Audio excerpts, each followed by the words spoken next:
Pop culture pastor.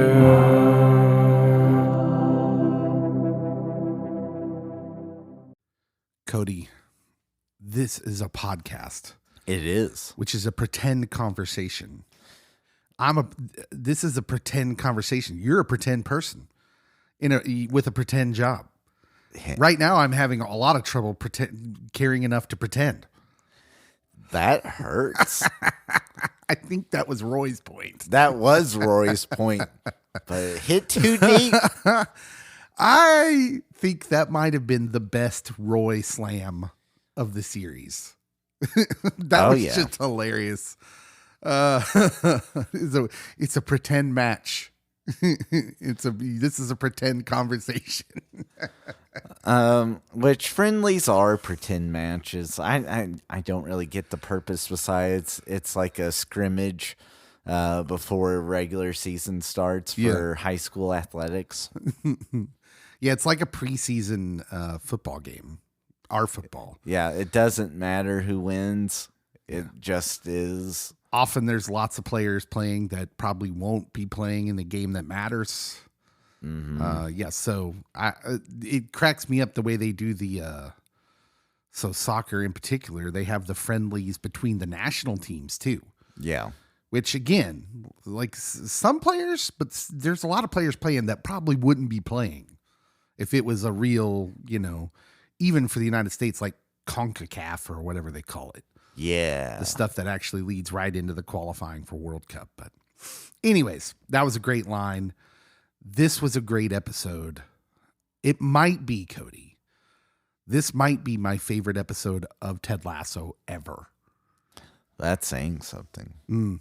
And I know that that's going to be widely debated because I will fully admit this episode hits me in a place that is pastoral, spiritual, pastoral. There's a lot of imagery they use in this episode that I just immediately took to different places. And I know, like, if you're there for Ted Lasso just for the story advancing, you probably didn't like this episode. There's some characters that it definitely launched their story significantly, where I thought that they kind of had been stalling a little bit. Well, there was major character movement, I thought, among some of the characters and their plot. And it all centers around this idea that is very Amsterdam called, I'm going to try and pronounce this right, Gezellig. It sounds like you have a loogie that you're trying to spit up. It looks like, when you look at the word, it looks like Gezellig. But I think it's Gezellig. So this is a real thing that the character on the boat tells Rebecca about in the episode. And boat guy. Look, it's a good episode of television when it sends me right onto the internet to start doing research. So this episode sent me back to an art experience that I had over the summer. Okay. Well, hold on to that. I definitely want to hear that. Or were you going to tell it now? Or did it have a certain time and place? I mean, it can connect later on in the pod. Okay, that's Gezellig. Because this is Pop Culture Pastor, the Watch-Alongs podcast. Yeah, get the intro out there since we haven't talked about that yet. You might have been wondering, who are these guys? Sometimes I want to go into the pod as long as possible without saying the name, just, so people will have to listen to most of it to figure out if they're listening to the right thing or not. Yes. You had to listen to a couple minutes this time. So Gezellig or Gezellig, if you're looking at it and just trying to pronounce it in an American way, is very much a part of Amsterdam culture. I am on DutchAmsterdam.nl. I don't even know what that means. I don't know either. I assume it's the Netherlands, dot, like we have .com. I just assumed it meant not licensed. No. Here it is. Gezellig is untranslatable, as our friend on the boat tells Rebecca. That's what he says. Locals and foreigners alike will tell you that the word cannot be translated. I'm reading this straight from their the Dutch Amsterdam.com website. Its meaning includes everything from cozy to friendly, from comfortable to relaxing, from enjoyable to gregarious. This is from Wikipedia. A perfect example of untranslatability is seen in the Dutch language through the word gezellig, which does not have an English equivalent. Literally, it means cozy, quaint, or nice, but can also connote time spent with loved ones, seeing a friend after a long absence, or general togetherness. However, to the Dutch, it goes way beyond cozy. You'll hear the word a lot when you visit Amsterdam. Here are some indications as how to understand it and use it. This is from the website again. A brown cafe is gezellig. A dentist's waiting room is not. Though it could be if your friends accompany you, particularly if they are gezellig. An evening on the town with friends is gezellig, especially if you have a dinner at a gezellig restaurant, see a good movie, and finish with a drink at a gezellig pub. Trying to entertain the in-laws from hell is definitely not gezellig. So this is cool. This word, as far as I can tell, if I'm going to try and speak with my own words and try to translate this gezellig, however you pronounce it, word, it means in the present, right now. It has to be present tense, right? Right now, this is gezellig, Cody. Me talking to my good friend Cody. Mm-hmm. And this moment where we're connecting, this is gezellig. And as soon as this idea was introduced into the episode, I got excited because this sounds like a lot like another word that the English language cannot translate. That is also a cultural word. What word are you thinking of? Because I had two words. That came You to had my two. mind. Okay. The word I immediately thought of was shalom. Okay, so that was one of them. Yeah. Another one, you also would have to know Hebrew, and it is chesed. Oh, what's that mean? So if I don't put the strong emphasis on it because I'm not Jewish, Hesed may be interpreted as the faithful love of God expressed towards his people because of the covenant relationship between them. Hesed can be expressed between people, but usually in a sort of unity or community around God. So like it's kind of borders on the line of grace as well. It has a lot of different uses and interpretation. So like if you see the word grace in the Old Testament or mercy, usually it's hesed. Okay. And so but it's something that God shows us. And sometimes when we are in devotion to God, we can show it to other people. Yeah. So shalom, for those listening that need an update on that one, which, I like, by the way, I like the how do you say that word again? The Hesed. Hesed. It mainlines the connection between you and God. Mm-hmm. Okay. So hold on to connection, because I think that's a big part of gezellig as well. Shalom, which is the word I first thought of when he was describing gezellig, and then when I looked it up, is the Jewish word basically for, we translate it to peace. Weenies. Yeah. It's really not. It's so much more than that. It's again, like he characterizes gezellig. It's a word that English can't translate. English can't quite do the heavy lifting of translating this word, this cultural word. And shalom instead means so much more than peace. It actually means everything as it should be. Nothing missing, nothing broken, complete. Yeah. So there's a feeling that goes along with it. Mm-hmm. It's cultural, and it does kind of pass on, like in its meaning, a connection, right? And it's kind of used in greetings and yeah. It definitely has connectivity to it. So why is this important? What are you getting at, Dave? Why are we talking about these words? Because Gezellig, shalom, hesed. There's this idea in these words that if you put them all together and blended them up and then spit out something, I think it says this, that peace and comfort or coziness, if we're going to go with the Dutch Amsterdam way, is attainable even in a broken world by finding the beauty in our connection to a higher authority, which would be your calling, what you're here for, your purpose, and a connection to each other. That's a big piece. Yeah. And that one's clearly the part that's explored here in this episode, as everyone in the Ted Lasso world, minus a couple characters, are in this Gezellig moment in this episode. And I just want to kind of go through the stories. And then at the end of the episode, when they're playing Let's Get Lost Now, the Chet Baker song. When what's his name? Leslie is playing with the jazz band, and they're playing this jazz song, we see like this vignette of all the people in their little Gezellig.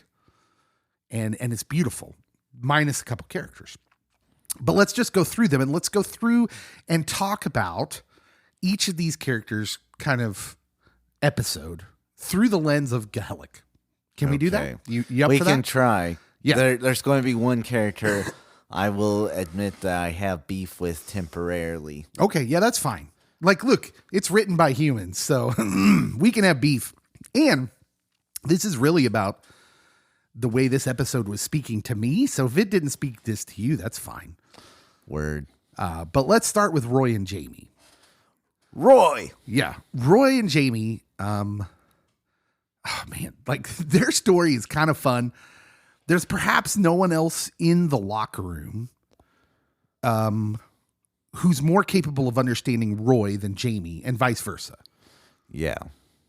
And like the story, this story is going about how it goes in the real world a lot of the times, where it can go, where at first you're at odds. Mm-hmm. This person's like me. I'd never admit it, and it makes me not like them. Yeah. And there's a recurring theme in this episode that the way they handled their brokenness in their respective lives was quite different. But that as we move into this episode, they start doing something really special, which is, I believe the ancient Israelites who practiced shalom or wanted shalom would say this. It was an important part of that connection. They started empathizing with each other. And we see that a lot in this episode. Holy cannoli. Roy was like an open book. Yeah. With Jamie compared to what he normally is. It was amazing to see him put down his guard, which he has up all the time. And it's like part of his persona is that he's this tough, macho, very short of speak kind of guy. Yeah. And of course, their episode starts with being on the bus after this tough game where they just got blown out in a friendly. And everyone, Coach Lasso gives the team this freedom. He says, no curfew tonight. They're in Amsterdam. Everybody gets excited. Jamie gets excited, and Roy from the back of the bus, not for you, Tart! Which, another one of the funniest parts of the episode. And he says they're going to train. And Jamie kind of dominates this interaction. It looks like it's going to be Roy, but it's actually Jamie, and Jamie's running, like leading them to all these sites. Jamie in a past life could have been a tour guide. Yeah.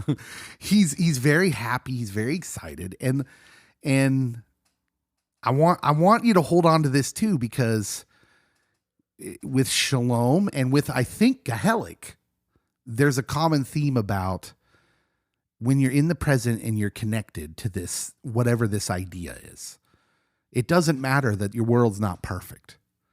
That you're still living in a broken world and not everything is still going your way, but that there's a way that connecting in this way can change your perspective and outlook on the situation. And I think Jamie's already kind of there.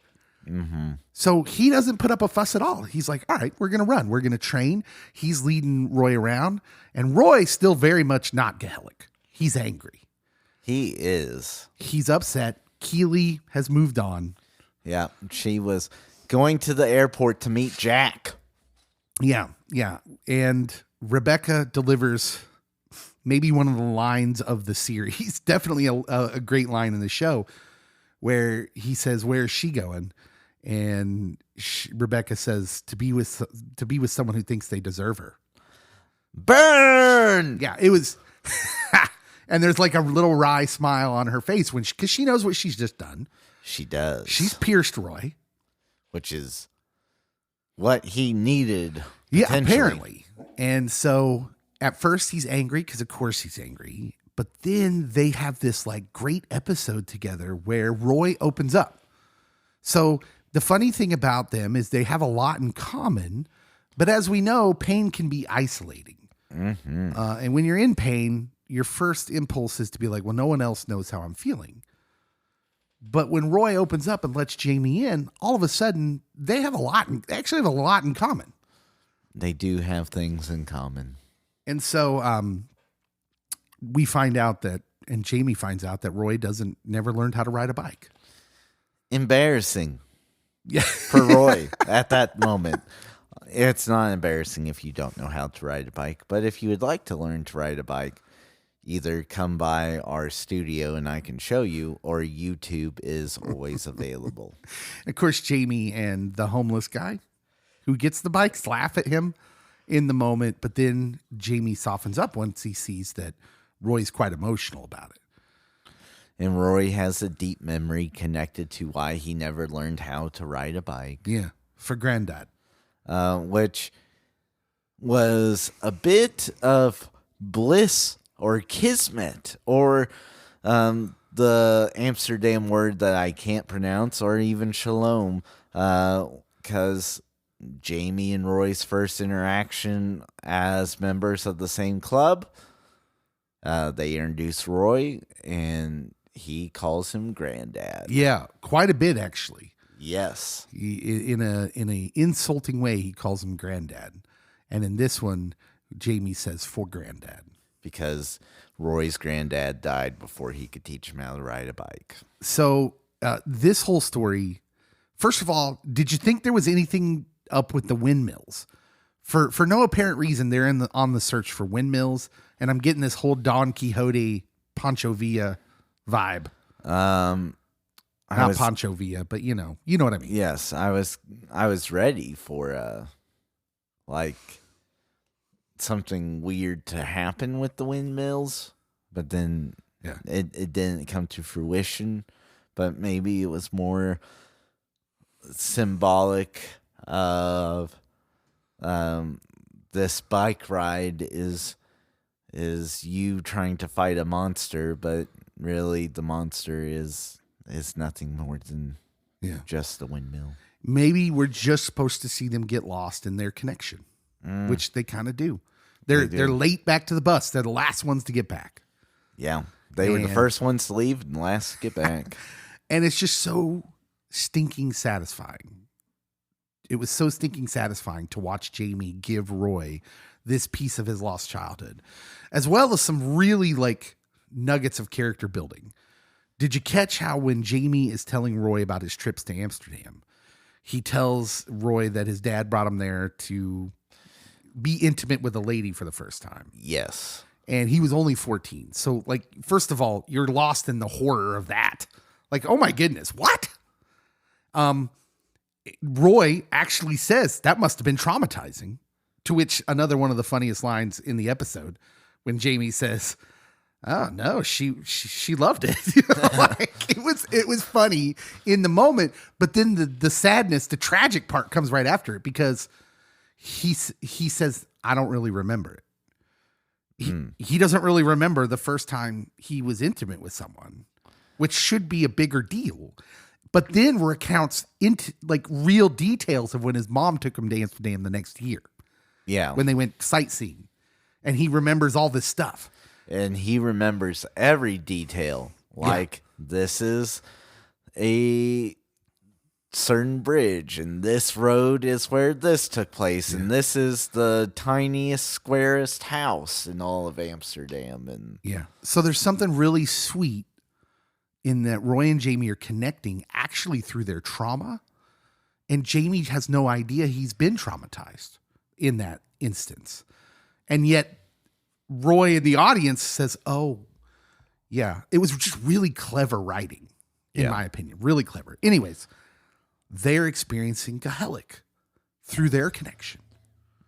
I'll agree. Let's move on to the team. The team struggling on making the decision on their free night in Amsterdam, and they're just really having a hard time figuring out what they're gonna do. Lots of comedy in here. Yeah. Danny is a standout because of his want to see a tulip. A whole field would just be overwhelming. The scene where they're voting and one person has voted for tulip and they all look at him and he's like, "I believe someone voted for tulip." And they're like, "Danny, you wrote it in Spanish." He's like, "Someone wrote it in Spanish." Yes. But literally, I about died when they're like, "You want to go to the tulip fields?" And he's like, "No, I just one." Literally, a whole field would be overwhelming. Way too overwhelming.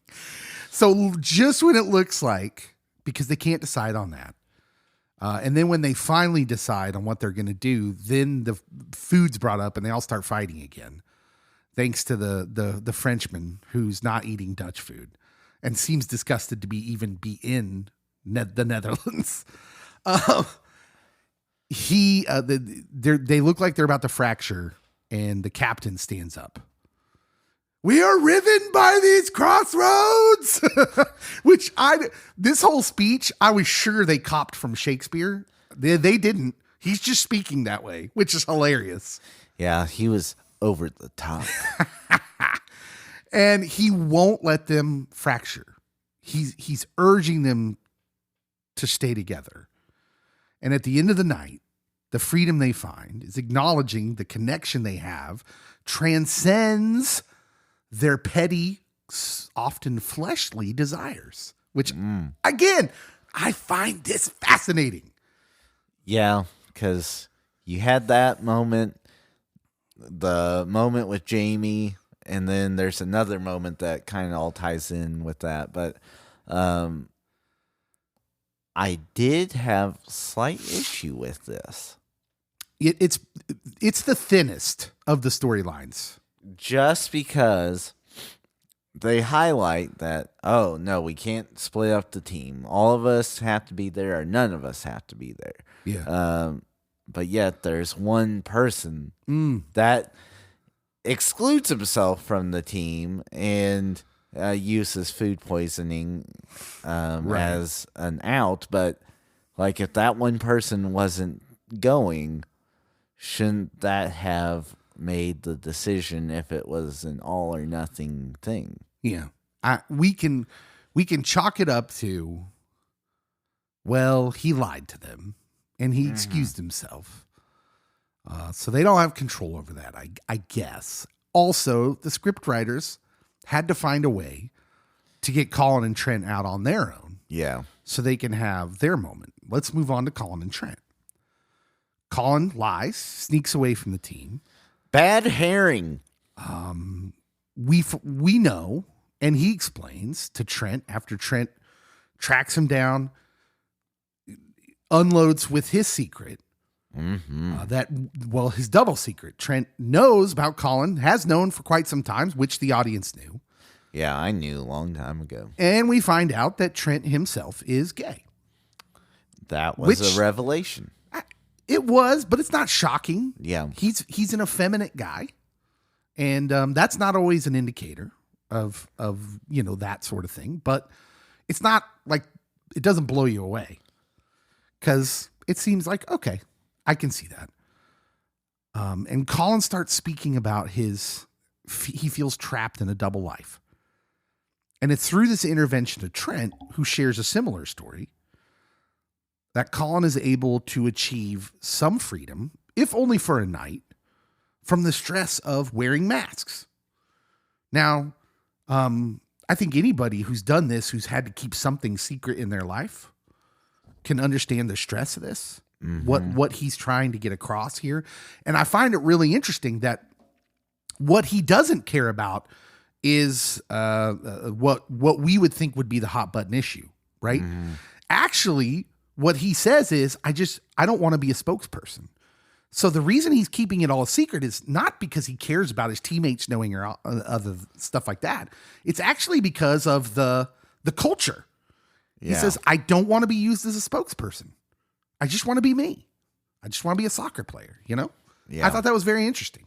It was, and him highlighting that he kind of compartmentalizes himself between soccer player Colin and outside soccer Colin, and it almost creates a realm of dissociation. And he highlights that he wants those two to come closer, or be close to unison.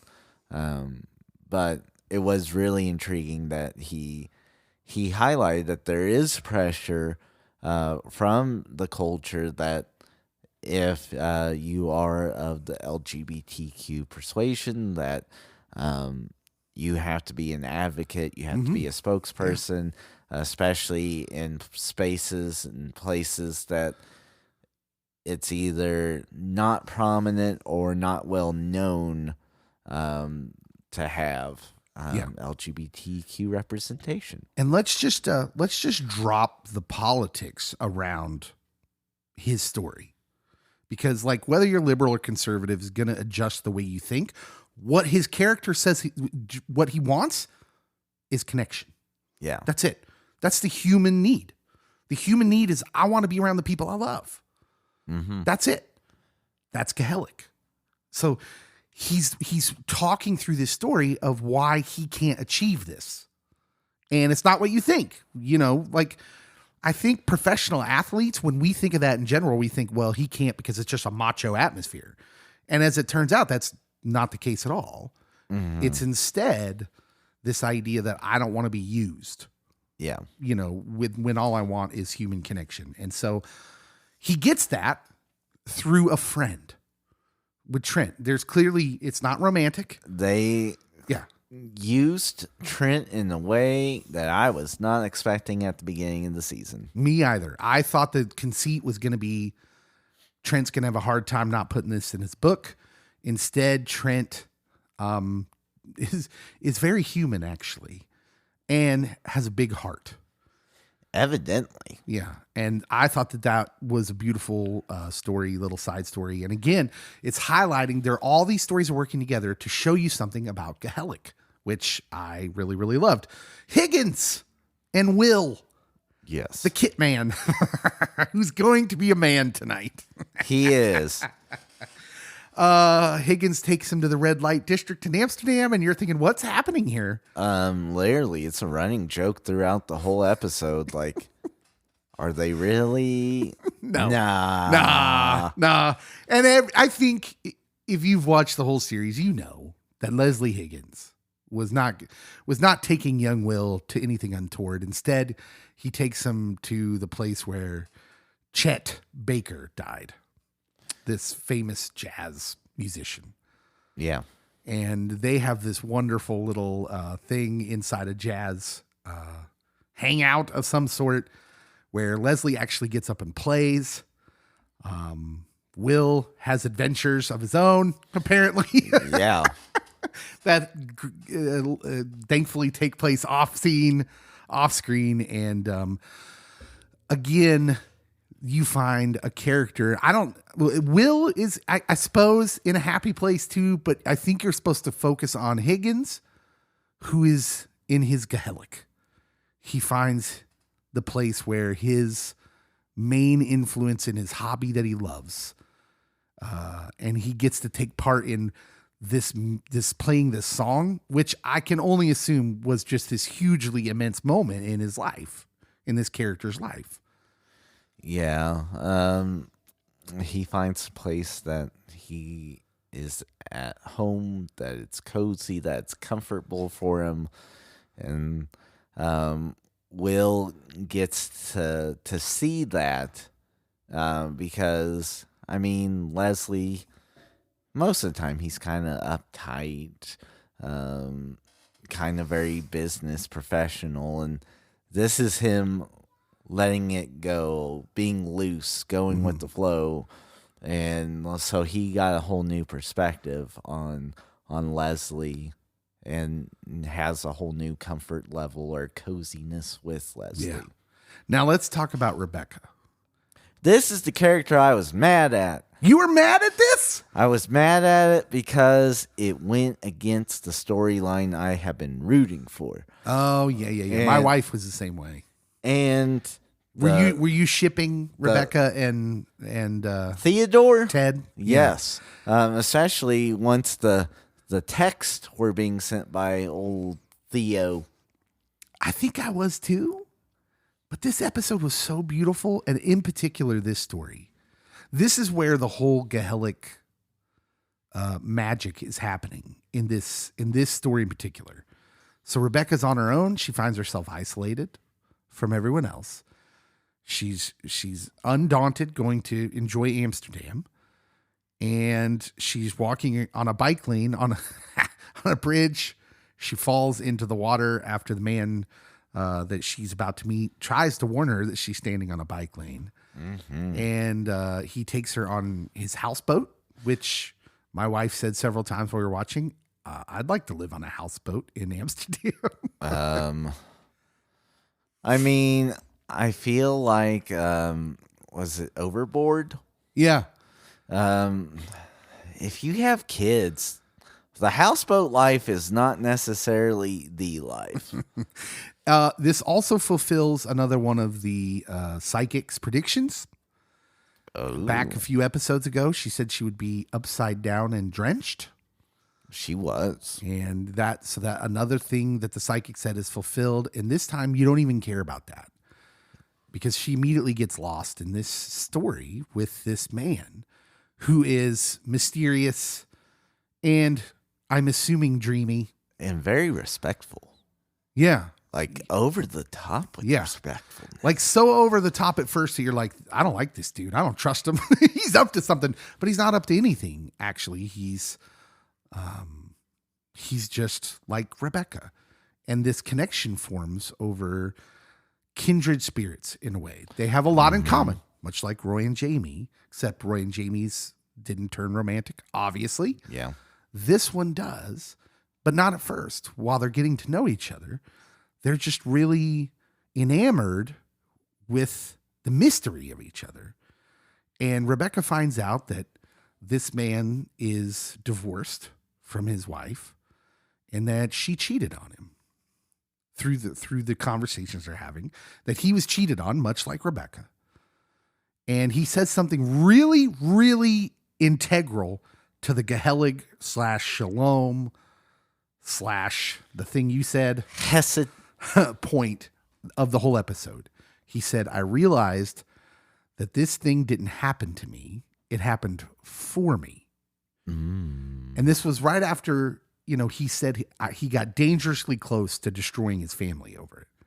Yes. And so this was another high point of the episode where I thought, oh, I see what they're doing. That the idea integral to Gezellig and shalom, by the way, is that the world is still broken, but you can live in this interesting place in between that, in the present, where you can experience peace, comfort, connection, and that can transport you somewhere else, somewhere like Gezellig. Mm-hmm. This place that's untranslatable, but is just a glimpse of the way things should be if the world weren't broken. And I thought that quote was extremely poignant and huge to the episode. So the houseboat, like, it was amazing. The interactions that happened there, that between Rebecca and houseboat guy. Yeah. We don't know his name. And like, it seems very deep, and it gives a lot of almost spiritual vibes. Yeah. And yet, like, at the end of it, you realize this whole time you don't know his name. Yeah. Yeah. But it's so interesting because the point is being made here that they were sharing something quite meaningful in this time. And we can use any one of the words we've already used to explain it. They sing, okay, but it all goes back to this idea of Gezellig or shalom or whatever we want to call it, where, yeah, the world can be broken. We've got things going wrong, but we can still find these places through our connection, through the present. I thought it was very interesting that they're singing She Believes in Me by Kenny Rogers, although they're listening to a version by some, quote, Dutch bloke. Yes. And then they start singing it in their languages. And this is literally a song about a musician whose wife, his woman, believes in him so much that she's willing to be without him. That's what the song's about. The song's about he's on tour and he's not made it yet. He's not super successful, but she believes in him. And so she's okay to be without him. That even in this brokenness, like, hey, things aren't the way we want them to be, but we find peace and calm in our connection. And so even the song kind of fits in with the theme of the episode. Yeah, I really appreciated, especially, so, like, she falls asleep before anything can happen. He respects her. And at the very end of their time together, she is like, I won't ever forget this. Or you. And he's like, well, you might. If you get Alzheimer's. People get Alzheimer's. Yeah, he makes a great joke there. Yeah. I'm going to rewind to just before that, when she's not sure because she was inebriated and she fell asleep. She says, did we?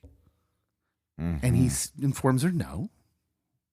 And then when she leaves, what does he say? He repeats the question to himself, did we? Yes, we did. And of course, he's talking about a different question altogether. And can I just say how refreshing it is that Hollywood, who usually accentuates the physical part of a loving relationship to prove that they love each other or that something is sparking between two characters, in this whole story highlights in this answered question that he asks himself, did we? Yes, we did. That nothing physical happens between them. And yet there's the recognition that this is something amazing has happened between them, that they found something together in this moment, and that who they were didn't even matter. They don't know each other's names. That's a highlight played at the end. And I loved that little ad when she leaves and he says that to himself, was just a recognition of like, oh, okay, yeah. And again, they shared something, even though they didn't know each other, but they sat in a moment in their connection, and it's this Gezellig. So in Greek terms, usually Hollywood highlights the eros, the intimate love. But in this one, I'm not even sure, like, if we go philos or agape or what we go with on that. But, like, it's a different level than just your typical Hollywood presentation. Well, I think it's preliminary to those. I think it's spiritual almost. Everything in this episode is presented in this spiritual kind of fashion, which is why I immediately went from Gezellig to Shalom, because it's all so spiritual. Now let's move on to Ted. And Teddy. Ted/Beard, although Beard goes his own way quickly. Yeah. Ted believes he's under the influence of Beard's special drink, which we later find out was nothing. Yeah. But Ted has an experience. He ends up on his own in this Vincent van Gogh exhibit. And that's what reminded me of my art experience. I went to a Van Gogh immersive art experience. Oh. So, Wow. like, they put all the Van Gogh works in this big room, and, like, one work's on the wall at a time, but then, like, other works start interacting with the work, and then it starts moving, and more works come in and go, and, like, it's kind of trippy, but really insightful. And then, like, afterwards, you learn a lot of cool facts about Vinny, as I like to call him. His close friends call him that. Yeah, and also that his sensory of colors might have been way different than ours.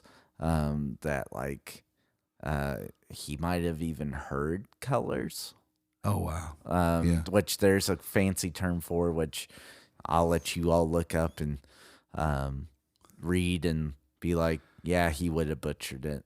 So, did you, while you were in this immersive Van Gogh experience, have a Dutch man walk up behind you and start speaking to you? I wish. He starts saying, which I think this is, when you understand, you see the whole scene with this guy who's just random, who clearly works at the museum. He's there for some sort of exposition. Mm-hmm. So I made sure to write down what he said. One doesn't expect to get from life what one has already learned it cannot give. Rather, one begins to see that life is kind of a sowing time, and the harvest is not yet here. Mm. Now, I don't know if he's quoting something. He then goes on to talk about how Vince van Gogh was a preacher's son. And a lot of his famous works happen to deal with sowing. Yeah, but look at what and of course, again, you're really landing on some spiritual themes here. Mm-hmm. And one of the things, like, look, if I go through it again, one doesn't expect to get from life what one has already learned it cannot give. Rather, one begins to see that life is kind of a sowing time, and the harvest is not yet here. What is it saying? That, yeah, times can be good and bad. Times can be rough. You can be going through the valleys. But there's something better waiting. And that if you understand that, you can have the confidence in the here and now to not be brought too low by the dark stuff. And how do we do that? Through our connections to our loved ones and to this higher authority. That Ted Lasso is not going to get into much because it's not a religious show, but that's the kind of spiritual themes they're playing around with here. So when I say shalom, that's definitely a hardcore religious term. There's religious connotations to that. Now, Gezellig, maybe not, but maybe so for some Dutch folks. So Ted ends up in the American Burger Barn, which love it. Yeah, Ted is me in this. Oh, everything about the American restaurant is amazing. To the waiters who are acting American, who have no idea what Chicago is. Exactly. To the moment he sits down with Michael Jordan and Chance the Rapper on the walls, and he starts watching the Chicago Bulls game. That he knows the score to. And I don't know if you did, but immediately when they start talking about triangles, I knew where this was going. Oh, yeah. The triangle offense. And when they said Tex Winters, I'm like, hey, he coached at K-State besides being the guy that taught Phil Jackson the triangle. Famous Kansan, Tex Winters came up with the triangle offense. He even makes Ted's notepad, KSU. Tex Winters, KSU, is in the notepad. I paused it just to make sure. And he, through this vision, I guess you could say. It's like Ted's is the hardest to make the connection with Gezellig, because I think his still avoids him. He has this vision that I think is going to send him, but I couldn't help but notice there's a lot of allusions to home. Oh yeah, for Ted, and this isn't home for Ted. And for Ted, Gezellig, and for a lot of people, home is Gezellig. So like they were in front of the sunflower painting, and he's like, "Well, that's my state's official flower." Yes, if he says where I'm from, this is our state flower. Yeah, And he's got tears in his eyes. And that was in that moment, especially, you understand that Ted's not in the same place that everyone else is getting to in this episode, which just puts more fuel to the fire that this show ends with Ted going home. and I do think that there is something Gezellig about acknowledging that where that comfort, that coziness, that gregarious place or feeling is. And he actually takes big steps towards actually helping his team, because he does stuff dealing with soccer finally. Like he's doing X's and O's, as we would call it, strategizing, even though the way that he does it, it's already been done by someone in the Netherlands in like the 70s. Total football. Yes. Might I posit that Ted is actually contributing to Coach Beard's Gezellig? Yes. Who does his thing, Coach Beard thing, goes out, gets crazy, comes back as Piggy Stardust. Which I love. And yet was not under the influence. Different for Coach Beard. Yeah. And Ted, for the first time, takes an interest in the strategy of the sport that he is actively engaged in coaching in. Up to this point, Coach Ted Lasso has been a motivator coach. Yeah. That's it. He has no idea about the strategy of what the Europeans call football. We call soccer. He doesn't care. But in this episode, remember, Coach Beard actually has points of frustration with him over this. Like he gets mad at him in season 1. It's like, winning's important, And I thought that maybe Coach Beard's Gezellig is this storyline. And I think that Ted is contributing to it. Yes, right. And, so Ted, because of course he is. He's Ted Lasso. And that relationship goes right along with this. And deepening that relationship. Their song choice at the beginning and end of this show was interesting. 3 Little Birds by Bob Marley. Robert Marley, as I like to call him. Yeah, naturally, as one does. Yes. When you're best friends. Although he died before you were born. Yes. Because of his early passing, there's much debate about what this song's about. There's all sorts of people that were close to him who've given different ideas on what this story is about. One of them is that the 3 little birds are the Trinity. God the Father, Jesus the Son. Some sense, considering Bob Marley has a very spiritual background. Yes. And I again posit, the message of the song just by itself, no matter what it was, again highlights this idea of you're in a broken world, but everything's going to be okay. You don't have to worry about a thing. You got to connect to something. There's something you're going to connect to. And the episode continues to point it's a connection to people and a connection to something bigger.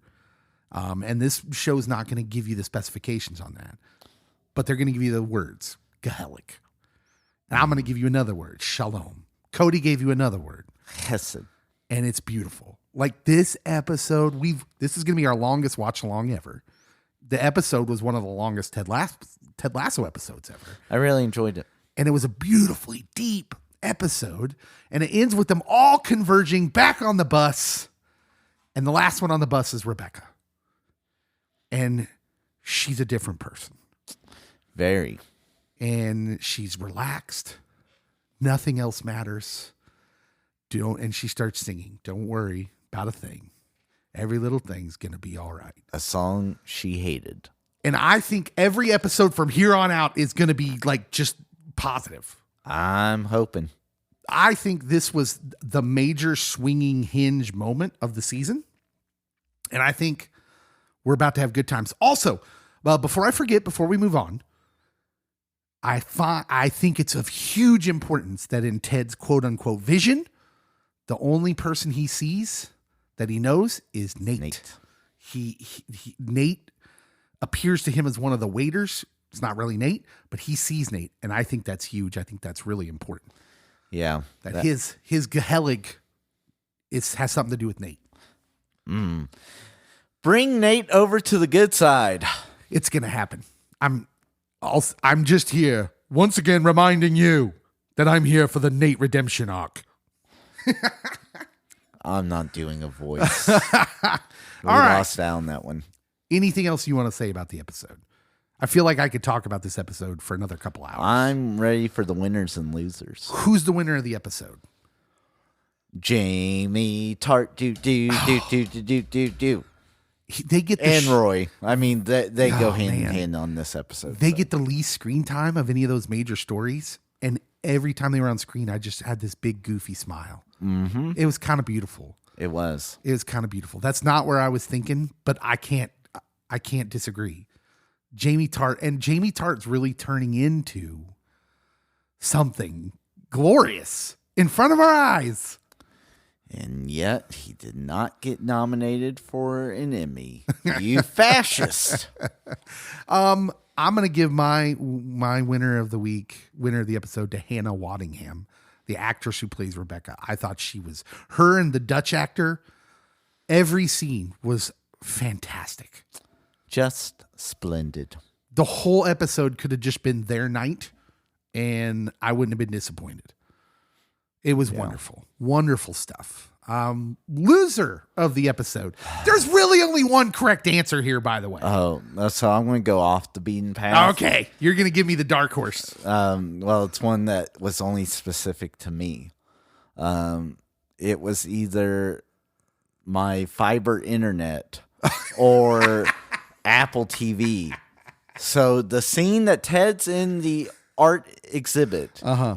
And the Dutchman is behind him, giving him this beautiful line, like, I am at Gezellig there. Like, oh no, I'm with him, and like this very specific scene with like 26 minutes and like 7 seconds left. It stops, kicks me out, and then I have to go back.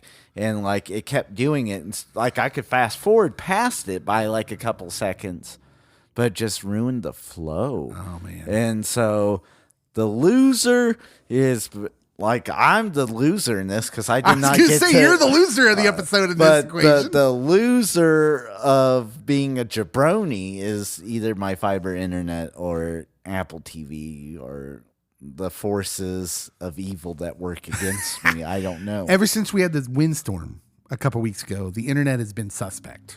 Yes. Because mine cut out a couple times, not in that scene. Oh, I was not happy or not cozy or gregarious or at peace, or I was missing something.